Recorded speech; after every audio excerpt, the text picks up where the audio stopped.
Hi అండి. బరువు తగ్గాలనుకునే వారి కోసం ఇంకా పెరిగే పిల్లల కోసం ఈరోజైతే మంచి బ్రేక్ఫాస్ట్ రెసిపీ ఒకటి చూపిస్తాను. కాకపోతే దీన్ని చూస్తుంటే మీకు పెసరట్టులాగా అనిపిస్తుంది కదా, పెసలు కనిపిస్తున్నాయి కాబట్టి. కాదండి, పెసరట్టే. పెసలు వేశాను, దానితో పాటు మనం జొన్నలు కూడా వేసుకోవచ్చు. దోశ అయితే చాలా బాగా వస్తుంది పల్చగా. కాకపోతే కరెక్ట్గా వేసుకోవాలి జొన్నలు, లేదంటే మనకి దోశ మందంగా లావుగా వచ్చేస్తుంది. దీంతో పొంగనాలు, గుంత పొంగనాలు, బోండా ఇలాంటివి కూడా వేసేసుకోవచ్చండి. మనకి పెసలు, జొన్నలు అనేవి వెయిట్ తగ్గేదానికి చాలా బాగా ఉపయోగపడతాయి. దీంట్లో ప్రోటీన్ అనేది ఎక్కువ ఉంటుంది కాబట్టి పెరిగే పిల్లలకి చాలా మంచిది. ఇవి గ్రైండర్ పట్టుకునేటప్పుడే ఒక 2 పచ్చిమిరపకాయలు, చిన్న అల్లం ముక్క, కొద్దిగా ఉప్పు కూడా వేసేసి గ్రైండర్కి వేసేసుకున్నామంటే మనకి దోశ కానీ పొంగనాలు కానీ ఏవైనా బాగా వస్తాయి. కొంచెం ఒదుగు అనేది కూడా ఎక్కువ వస్తుంది పిండి. ఇప్పుడైతే కొలత ఎలా అనేది చూపిస్తాను. కరెక్ట్గా ఉంటుందండి.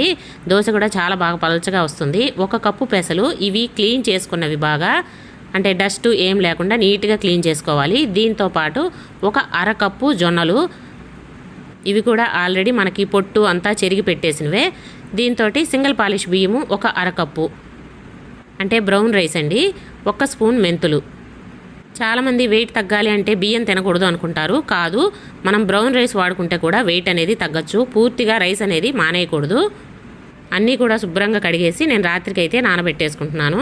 మనం సాయంత్రం గ్రైండర్ వేసుకోవాలనుకుంటే ఉదయం కడిగి పెట్టుకుంటే సరిపోతుంది. ఒక 5-6 గంటలన్నా బాగా నానాలి. జొన్నలు నానేదానికి ఎక్కువ టైం పడుతుంది.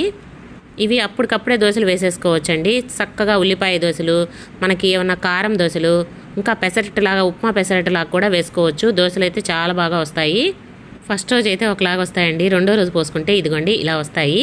ఫస్ట్ రోజు పోసినవి చాలా పలచగా వస్తాయి. రెండో రోజు కొంచెం మనకి మందంగా వస్తాయి.